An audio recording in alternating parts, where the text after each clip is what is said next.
葉劉儀歧視國粹，同麒麟早有10年怨。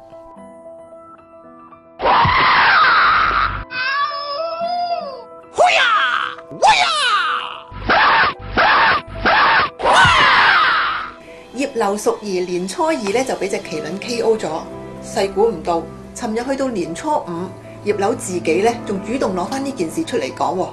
我咁唔爭在啦，不如我都補充多啲資料。原來葉劉咧以前曾經踩過麒麟嘅，唔通今次係麒麟翻嚟報仇？根據簡易程序治罪條例，市民要向警方申請許可證，先可以喺公眾地方舞龍、舞獅或者舞麒麟。早喺2000年嘅立法會，有議員就質問當時做緊保安局局長嘅葉劉淑儀，係咪歧視呢類活動先？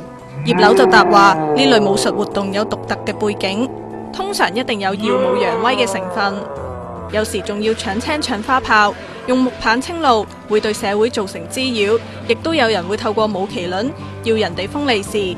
查實最早喺1970年代，警方就已經開始要求舞獅同埋武術表演活動咧要事先申請。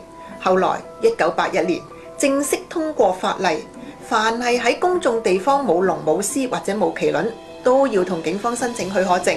如果唔係咧，就要罰2000蚊或者監禁6個月。翻查資料，以前確實係有一啲舞獅活動咧，最後演變成打鬥。好似1970年青衣天后誕嘅表演期間，洪拳同埋蔡李佛兩派咧就打大交。以前亦有一啲舞獅活動，最後變成非法活動。例如01年何文田愛民村有2班青少年咧就借舞獅向居民收利是。不過近10年8載，再睇翻呢報紙嘅版面，已經好少見到呢啲事啦。舞麒麟話晒都係國家級非物質文化遺產，成日自己話自己愛國嘅葉劉，今次真係唔覺意露咗底。